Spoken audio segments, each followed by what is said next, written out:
Hello everyone. Tej civil के online platform पर आप सभी का स्वागत है। प्रीवियस क्लास में हमने प्रीवियस ईयर क्वेश्चन पेपर्स जो कि प्री एग्जाम के थे 2021 के 23 और 25 वो डिस्कस कर लिए थे।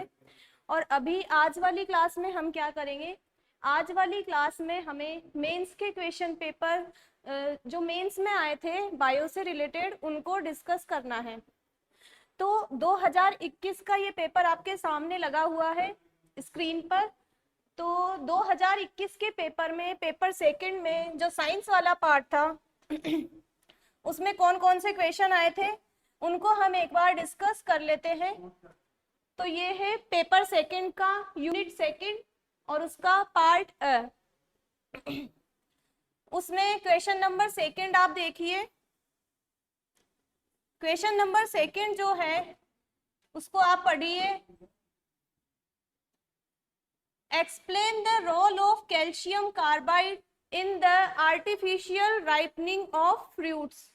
क्वेश्चन नंबर सेकंड क्या है, फलों को कृत्रिम रूप से पकाने में कैल्शियम कार्बाइड की भूमिका को स्पष्ट कीजिए। तो इसका आंसर हमें लिखना है 20 वर्ड्स में और इसके लिए हमें स्पेस मिला है इतना। कैल्शियम कार्बाइड किस प्रकार से फलों को पकाता है। सबसे पहले तो जो ये क्वेश्चन है ये हमारे सिलेबस के कौन से टॉपिक में से है। तो हम जब पढ़ते हैं प्लांट ग्रोथ रेगुलेटर्स, आगे जब हम पढ़ेंगे पादप वृद्धि नियंत्रक, तो उसका ये क्वेश्चन है। तो जब हम पढ़ेंगे तब हम पढ़ेंगे कैल्शियम कार्बाइड किस प्रकार से फलों को पकाता है। तो अभी आप मोटा मोटा देख लीजिए कि कैल्शियम कार्बाइड किस प्रकार से फलों को पकाता है।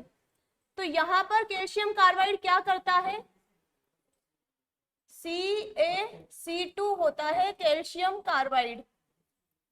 जब यह नमी के संपर्क में आता है, H2O के संपर्क में आता है, तो ये बनाता है एसिटिलीन गैस C2H2। इसको हमें 2 मार्क्स में लिखना है कि जब ये कैल्शियम कार्बाइड नमी के संपर्क में आता है तो ये बनाता है C2H2। और फलों को पकाने के लिए जो प्लांट ग्रोथ रेगुलेटर्स है उनमें कौन सा वाला हार्मोन होता है, प्लांट हार्मोन, वो होता है इथाइलिन। तो ये इथाइलिन की तरह वर्क करता है और ये फलों को पकाता है। तो इसको हमें लिखना है 20 वर्ड्स में और इसको जब हम पढ़ेंगे तब इसको हम दोबारा लिखेंगे 20 वर्ड्स में। नेक्स्ट क्वेश्चन क्या है जो कि बायो से रिलेटेड है, क्वेश्चन नंबर 6 आप देखिए। क्वेश्चन नंबर 6 क्या है, right any 5 benefits of medicinal plant guduchi या गिलोय। हमें गिलोय के 5 लाभ लिखने हैं। तो तब जब हम वो सिलेबस का टॉपिक पढ़ते हैं कि राजस्थान के विशेष संदर्भ में महत्वपूर्ण औषधीय पादप, तो उसमें एक पादप औषधीय पादप कौन सा होता है, गिलोय। तो इसको लिखते समय हम क्या लिखेंगे, सबसे पहले यहाँ हम हेडिंग लिखेंगे कि गिलोय के 5 बेनिफिट्स। और अगर हमें गिलोय का बोटेनिकल नेम भी याद है तो उसको हम यहाँ ब्रैकेट में लिख देंगे और उसके बाद हम इसके बेनिफिट्स लिखेंगे 1 2 3 4 एंड 5 बेनिफिट्स जो कि हम आगे पढ़ेंगे। जैसे कि गिलोय का यूज किस में होता है, इम्यूनिटी में होता है, डाइजेशन में होता है, जॉइंट पेन में होता है। तो उन सबको हम यहाँ पर लिखेंगे। और इसके बाद अगर हमें कुछ एक्स्ट्रा पॉइंट्स भी पता है, जैसे कि घर घर औषधि योजना चली थी जो कि राजस्थान सरकार के द्वारा चलाई गई थी, तो उसमें भी गिलोय को शामिल किया गया था। तो जो लास्ट लाइन है उसमें हम इसको ऐड कर सकते हैं। तो ये कौन से टॉपिक से आया है, राजस्थान के विशेष संदर्भ में महत्वपूर्ण औषधीय पादप। नेक्स्ट क्वेश्चन हम देखते हैं जो कि है बायो से। ये देखिए आप क्वेश्चन नंबर 11 जो कि है 10 मार्क्स का। Describe the functioning of human eye and explain any one of the refractive defects of vision and its corrective measures. मानव आंख की कार्यप्रणाली का वर्णन करें और दृष्टि के किसी एक अपवर्तक दोष और उसके सुधारात्मक उपायों की व्याख्या करें। ये हमको लिखना है 10 मार्क्स में। अब इसको हम कैसे लिखेंगे उसको भी हम देख लेते हैं। देखिए आपको इतना स्पेस मिला है, इसमें क्या करेंगे हम, ये वाली जो जगह होती है इसमें हम आई का डायग्राम बनाएंगे। किसके ऊपर क्वेश्चन आया है, ह्यूमन आई के ऊपर, तो उसका जो इंट्रो पार्ट है वो हम फर्स्ट 2 लाइंस में लिख देंगे। इंट्रो पार्ट आई का कि आई में क्या क्या पाया जाता है उसको हम लिख सकते हैं शॉर्ट में, और यहाँ पर आई का डायग्राम। फिर इसके बाद यहाँ पर हम क्या स्टार्ट करेंगे, कार्य प्रणाली, क्योंकि क्या पूछा गया है आगे कि इसकी कार्य प्रणाली क्या है, तो यहाँ पर हम इसकी कार्य प्रणाली स्टार्ट करेंगे इस जगह पर। फिर यहां से आगे यहाँ पर कार्य प्रणाली चलेगी इसकी। फिर नेक्स्ट क्वेश्चन क्या है, इसी में 2 क्वेश्चन है, एक तो है कार्य प्रणाली और एक कोई अपवर्तक दोष हमें देखना है। तो अपवर्तक दोष यहां पर हम क्या लिख देंगे, फिर अपवर्तक दोष, और उसको आगे इन लाइंस में हम डिस्क्राइब करेंगे।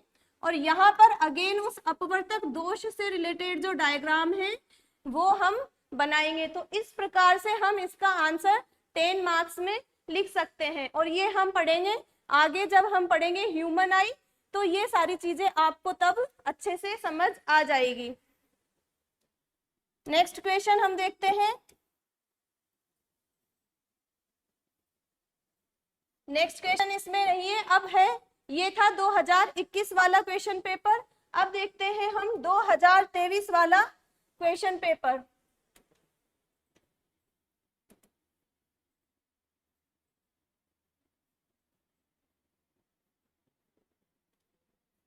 दो 2023 वाले क्वेश्चन पेपर में बायो से जो क्वेश्चन है वो आप देखिए।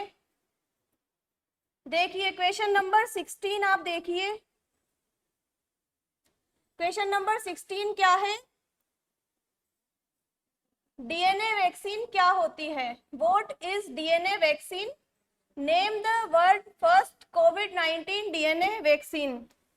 अब ये क्वेश्चन आप देखिए, आपको समझ में आ रहा होगा कि उस समय जब ये पेपर लगा था उसके आसपास कोविड-19 था और उससे रिलेटेड ये डीएनए वैक्सीन का डेवलपमेंट हुआ था। तो उस समय ये करंट में चल रहा था, इसीलिए ये क्वेश्चन आया है। तो इस प्रकार अब हम आगे जब पढ़ेंगे तो आगे जो भी वैक्सीन से रिलेटेड करंट में जो भी न्यू वैक्सीन डेवलप हुई होगी उसको हम डिटेल में स्टडी करेंगे। तो ये क्या है, डीएनए वैक्सीन क्या होती है, इसको हमें 2 मार्क्स में लिखना है। तो फर्स्ट 2 लाइन में या 3 लाइन में हम इसकी डेफिनेशन लिख देंगे कि डीएनए वैक्सीन क्या होती है, और लास्ट लाइन में विश्व की प्रथम कोविड-19 डीएनए वैक्सीन कौन सी है, वो थी जाइकोव डी। तो इसको हम यहाँ पर लिख देंगे। तो जब हम वैक्सीन टॉपिक पढ़ेंगे, टीकाकरण टॉपिक पढ़ेंगे, तब हम इसको देखेंगे। नेक्स्ट क्वेश्चन,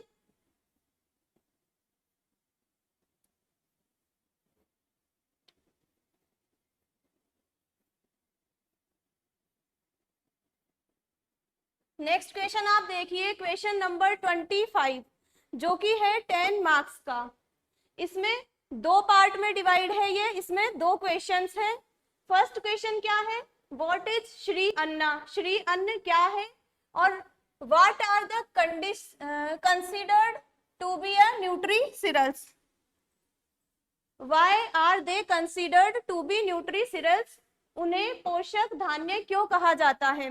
तो श्री अन्न को भी आप देखेंगे तो उस समय चर्चा में था, जैसे कि इंटरनेशनल ईयर ऑफ मिलेट्स घोषित किया गया था 2023 को। तो उस समय इससे रिलेटेड स्कीम भी राजस्थान सरकार के द्वारा लाई गई थी। तो श्री अन्न क्या है, इसमें हम 2 पार्ट में इसको डिवाइड करेंगे। फर्स्ट पार्ट में हम लिखेंगे श्री अन्न के बारे में, और सेकंड पार्ट में हम ये जो सेकंड क्वेश्चन है, मानव के आहार नाल से संबद्ध पाचक ग्रंथियां एवं उनके स्त्रवण का वर्णन कीजिए, उसको हम लिखेंगे सेकंड पार्ट में। तो श्री अन्न क्या होते हैं, जो मोटे अनाज होते हैं उन्हें ही हम श्री अन्न कहते हैं, जैसे कि बाजरा, रागी, कुटकी, कोदो, इन सबको हम श्री अन्न कहते हैं। और इन्हें न्यूट्रीसीरियल्स क्यों कहा जाता है, क्योंकि इनमें होते हैं फाइबर्स होते हैं, विटामिन होते हैं, आयरन होता है, कैल्शियम होता है, और इसके अलावा ये होते हैं ग्लूटेन फ्री, और डायबिटीज के जो पेशेंट होते हैं उनके लिए ये लाभदायक होते हैं। तो इनको हम यहाँ पर लिख देंगे। सबसे पहले तो श्री अन्न की डेफिनेशन, फिर इसके एग्जाम्पल की कौन कौन से होते हैं श्री अन्न, फिर उसके बाद नेक्स्ट में हम क्या लिखेंगे, इन्हें पोषक अनाज कहा जाता है क्योंकि first number, then second number, then third number, जैसे जैसे पॉइंट्स याद आते जाते हैं कि इनमें विटामिन होते हैं, इनमें आयरन होता है, कैल्शियम होता है, फिर नेक्स्ट लाइन में कि ये ग्लूटेन फ्री होते हैं, फिर थर्ड लाइन में कि डायबिटीज के पेशेंट के लिए लाभदायक होते हैं। तो इस प्रकार हम इसका आंसर लिख सकते हैं। नेक्स्ट क्या है कि मानव के आहार नाल से संबद्ध पाचक ग्रंथियों को हमें देखना है, तो उसमें हम इस स्पेस में हमें इसको लिखना है। इस स्पेस में हमें लिखना है तो हम कैसे लिखेंगे, आहार नाल से संबद्ध पाचक ग्रंथियां कौन कौन सी है, सबसे पहले तो हमें उसको रिकॉल करना होगा। जैसे कि बकल कैविटी में, मुख गुहा में कौन कौन सी पाचक ग्रंथियां होती है, सेलिवारे ग्लैंड कौन कौन सी होती है, जैसे कि पेरोटिड होती है, सब मैंडिबुलर होती है, सब लिंगुअल होती है, उन सबको लिखेंगे। तो यहाँ पर हम कैसे लिखेंगे, मानव के आहार नाल में पाई जाने वाली पाचक ग्रंथियां करके यहाँ पे एरो बनाएंगे। फिर नेक्स्ट हम क्या लिखेंगे, बकल कैविटी में पाई जाने वाली पाचक ग्रंथियां, मुख गुहा में पाई जाने वाली पाचक ग्रंथियां, फिर उसमें हम एरो लगाएंगे। और उसमें जो जो ग्लैंड्स होती है, सेलिवारे ग्लैंड जो जो होती है, पेरोटिड, सबमैंडिबुलर, सबलिंगुअल, उनको हम लिखेंगे। फिर उनका फंक्शन क्या होता है, इसमें यह भी लिख रखा है कि स्त्रवण का वर्णन कीजिए और उन ग्रंथियों का वर्णन कीजिए। तो उन ग्रंथियों से जो सिक्रेशन होता है उसका हमें इसमें वर्णन करना है, और उससे क्या काम होता है वो भी हम इसमें संक्षिप्त में लिख देंगे। सबसे पहले हमने लिखा मुख गुहा से, फिर हम लिखेंगे मुख गुहा के बाद आता है स्टमक, आमाशय से, फिर आमाशय के बाद कौन सी पाचक ग्रंथि आती है, यकृत, फिर यकृत के बाद पैनक्रियास, अग्नाशय,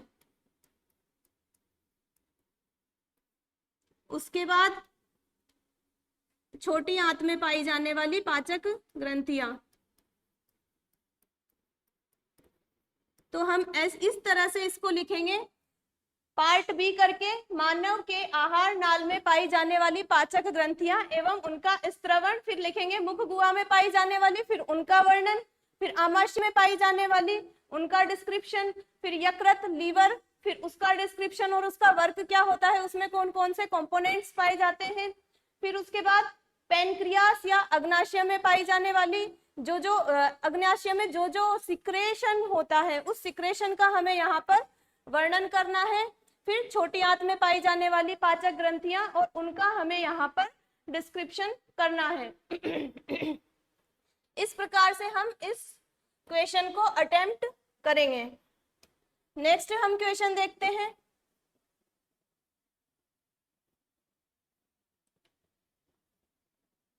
तो 2023 वाले क्वेश्चन पेपर में इतने ही क्वेश्चन थे जो आए थे बायो से। अब नेक्स्ट हम पेपर देखते हैं 2025 वाला।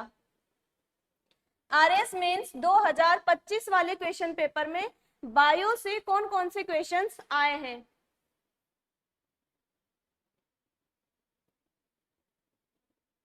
तो उन क्वेश्चंस को भी हम एक बार देख लेते हैं।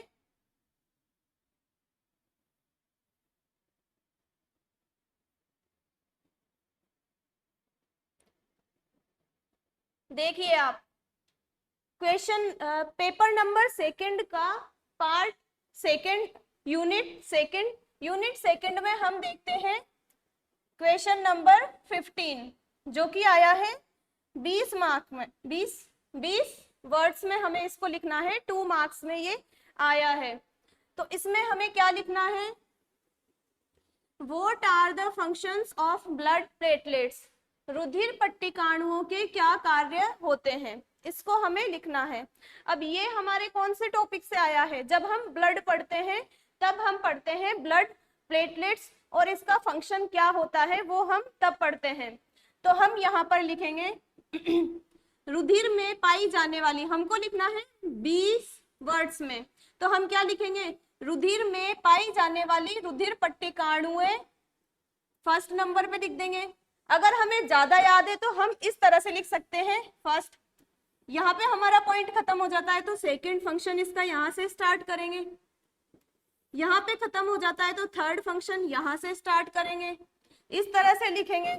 और हम इस तरह से भी लिख सकते हैं कि रुधिर पट्टिकाणुओं के कार्य लिख के फर्स्ट कार्य, सेकंड कार्य, थर्ड, फोर्थ, इस प्रकार से भी हम इसमें लिख सकते हैं। तो रुधिर पट्टिकाणुओं का कार्य क्या होता है? रुधिर पट्टिकाणु जो होती है वो क्या करती है? जो हमारी इंटरनल और एक्सटर्नल ब्लीडिंग होती है, आंतरिक और बाह्य रक्तस्राव होता है, उस समय ये क्या करती है? थ्रोम्बिन की सहायता से फाइब्रिनोजन जो प्रोटीन होता है उसको फाइब्रिन में कन्वर्ट कर देती है और इस प्रकार से ये रक्त का थक्का बना देती है। तो हमारा फर्स्ट पॉइंट थोड़ा बड़ा हो जाएगा। तो क्या करती है? रुधिर पट्टिकाणुएं हमारे आंतरिक और बाह्य रक्त स्राव के समय थ्रोम्बिन की सहायता से फाइब्रिनोजन जो प्रोटीन होती है उसको फाइब्रिन में कन्वर्ट कर देती है और इस प्रकार से ये रक्त का थक्का बनाती है। मेन फंक्शन तो इसका एक ही होता है, लेकिन अभी हमें सोचना है कि हम और क्या लिख सकते हैं। तो क्योंकि उसने रुधिर का थक्का बना लिया तो वो क्या करेगी? हमारे कहीं से संक्रमण हो सकता था उस चोटग्रस्त जगह पर, कोई बाह्य बैक्टीरिया वायरस कुछ अटैक कर सकते थे, वो अब नहीं करेंगे क्योंकि वहां पर ब्लड का थक्का बन गया है। तो यहाँ पर हम क्या लिखेंगे कि ये संक्रमण से रक्षा करने का भी कार्य करती है। फिर उसके आगे हम क्या लिखेंगे?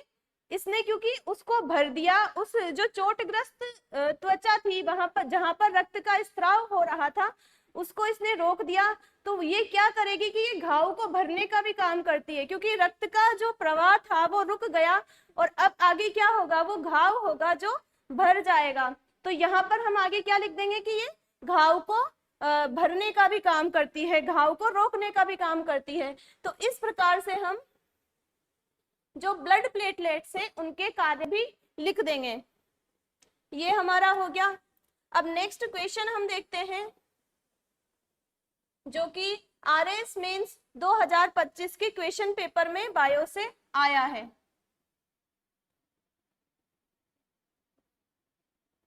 देखिए क्वेश्चन नंबर 21 जो कि हमें लिखना है 50 वर्ड्स में। क्या है? अफीम पोस्ट ओपियम पॉपी की औषधीय महत्ता और ड्रग कुरुपयोग को सूचीबद्ध कीजिए। अब ये वाला जो क्वेश्चन है वो भी कहाँ से आया है? राजस्थान की विशेष संदर्भ में महत्वपूर्ण औषधीय पादप। तो देखिए इसी टॉपिक से पहले भी एक क्वेश्चन आया हुआ है गिलोय वाला, और इसी टॉपिक से अभी ये क्वेश्चन आया है अफीम वाला। तो ये वाला टॉपिक जो है वो इम्पोर्टेंट हो जाता है। तो इसमें जब हम पढ़ेंगे तब हम इसके औषधीय महत्ता भी पढ़ेंगे और इसका ड्रग के रूप में कुरुपयोग क्या होता है वो भी हम पढ़ेंगे। कोई भी चीज हो अगर वो लिमिट में ली जाए तो वो जैसे कि अफीम या पोस्त को अगर लिमिट में हम लेते हैं तो वो औषधीय कार्य करता है, लेकिन जब हम इसे लिमिट से ज्यादा ले लेते हैं तो इसके जो कुप्रभाव है वो हमारी बॉडी पर दिखते हैं, तो उनको हमें लिखना है। सबसे पहले फर्स्ट लाइन में हम यही लिख देंगे कि इसका लिमिट में लेते हैं तो ये औषधीय रूप में इसका उपयोग किया जाता है, और हम लिमिट से अगर ज्यादा लेंगे तो इसके हमारी बॉडी पर कुप्रभाव नजर आते हैं। फिर हमें क्या लिखना है, 2 पार्ट्स में डिवाइड करना है। फर्स्ट तो हमने लिख दिया एक लाइन कि इसको लिमिट में लेते हैं तो क्या होता है, और लिमिट से बाहर लेते हैं तो क्या होता है। अब नेक्स्ट में हम क्या लिख देंगे, फर्स्ट लिख दे के हम लिख देंगे औषधीय महत्ता।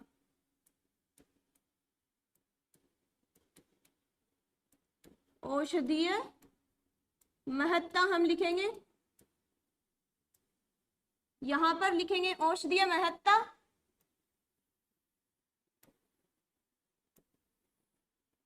फर्स्ट पॉइंट जो भी हम लिखेंगे पढ़ेंगे तब हम जब हम पढ़ेंगे इसको तब हमें इसकी औषधीय महत्ता का पता लगेगा। तो हम यहाँ पर पॉइंट वाइज लिख देंगे उसको, first point, second point, third point. और ड्रग कुरूपयोग, इसको हम इस तरह से ब्रैकेट में बंद कर सकते हैं, ड्रग कुप्रयोग। तो इसको हम इस तरह से डिब्बे में बंद करके आगे हम ड्रग के रूप में जो इसके कुप्रयोग है उसको लिख देंगे, फर्स्ट पॉइंट, सेकंड पॉइंट और थर्ड पॉइंट। इस तरह से हम इसको लिख सकते हैं। और इसको हम और किस तरह से लिख सकते हैं ये भी आप देखिए। फर्स्ट लाइन इंट्रो की हो जाएगी, फिर सेकंड हम क्या कर सकते हैं, इसमें इस तरह से भी लिख सकते हैं, इसकी औषधीय महत्ता यहाँ लिखेंगे, औषधीय महत्ता। और इधर हम लिखेंगे इसके ड्रग कुप्रयोग, और उनको हम नीचे लिख सकते हैं, first, second, third, fourth, fifth, और इसी प्रकार यहाँ पर भी हम लिख सकते हैं। तो इसका आंसर हम 2 तरीके से लिख सकते हैं, और जो भी तरीका इसके अलावा भी हम और भी तरीके से लिख सकते हैं इसको। जैसे कि मैंने पहले आपको बताया इंट्रो, फिर यहाँ पर हम टॉपिक लिखेंगे औषधीय महत्ता, फिर यहाँ पर लिखेंगे 1 2 3, फिर ड्रग कुरूपयोग, यहाँ का ब्रैकेट बनाया, फिर यहाँ पर भी लिखेंगे 1 2 3। ड्रग के रूप में इसके क्या क्या कुप्रयोग हो सकते हैं। तो जब हम ये टॉपिक पढ़ेंगे राजस्थान के विशेष संदर्भ में महत्वपूर्ण औषधीय पादप, तब हम इसके बेनिफिट क्या क्या होते हैं और इसके दुष्प्रभाव क्या क्या हो सकते हैं वो सब पढ़ेंगे। मैंने आपको तरीका बता दिया, और इसको हम दोबारा जब हम ये टॉपिक पढ़ेंगे तब इसको लिखेंगे अच्छे से। नेक्स्ट क्वेश्चन हम देख लेते हैं।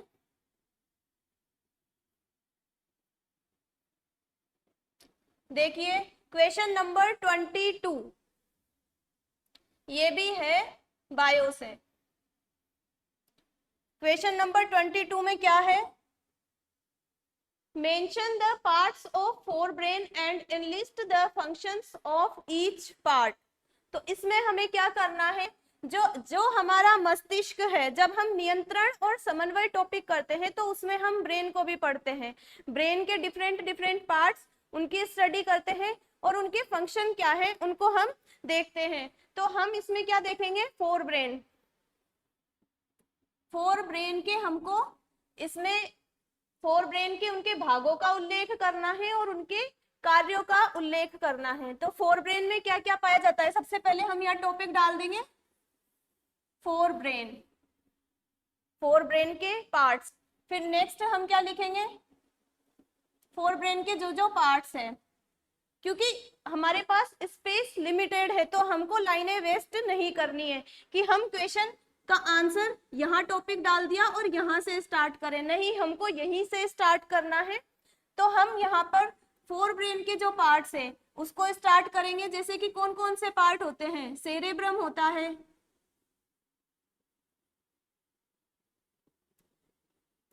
प्रमस्तिष्क, सेरेब्रम होता है, प्रमस्तिष्क होते हैं, ऑल्फैक्टरी लोब होते हैं, घ्राण पिंड होते हैं। तो जब हम सेरेब्रम लिखेंगे तो इसके जो कार्य है और इसकी संरचना है उसको कम से कम वर्ड्स में लिखने की कोशिश करेंगे। फिर नेक्स्ट हम क्या लिखेंगे, ऑल्फैक्टरी लोब।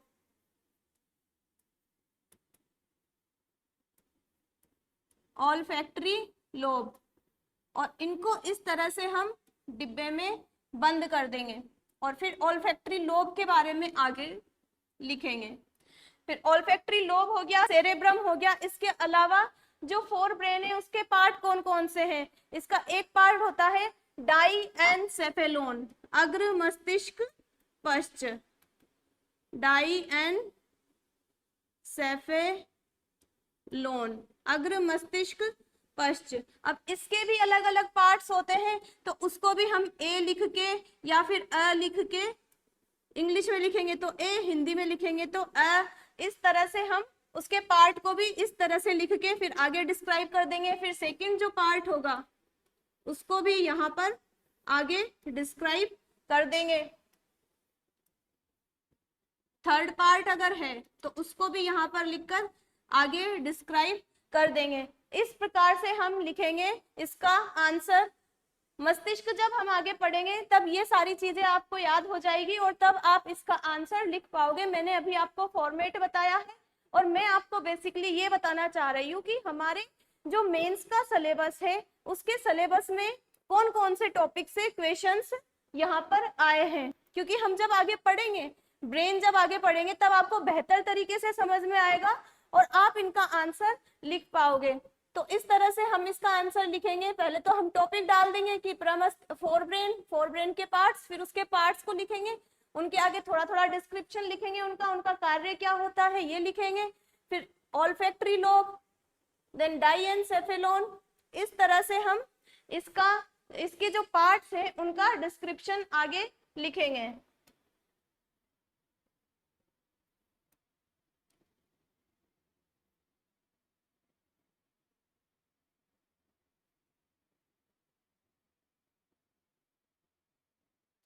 तो हमारे जो बायो के थे क्वेश्चंस वो इतने ही थे 2021 में, 2023 में और 2025 में हमारे बायो के क्वेश्चंस इतने ही थे। अब नेक्स्ट क्लास में हम हमारा सिलेबस स्टार्ट करेंगे। हम पढ़ेंगे ह्यूमन हार्ट। तो जितने भी हमने यहाँ पर क्वेश्चंस देखे हैं प्री के, मेंस के, मैंने आपको उनको इसीलिए बताया है ताकि आपको पता लगे कि कौन से टॉपिक से क्वेश्चंस आ रहे हैं, कौन सा टॉपिक बार बार रिपीट हो रहा है, क्वेश्चंस भी बार बार रिपीट हो रहे हैं, कुछ कुछ जो मैंने प्री के क्वेश्चन पेपर्स में आपको बताए थे। तो हम नेक्स्ट क्लास में जो ह्यूमन हार्ट है उसको पढ़ेंगे। Thank you so much.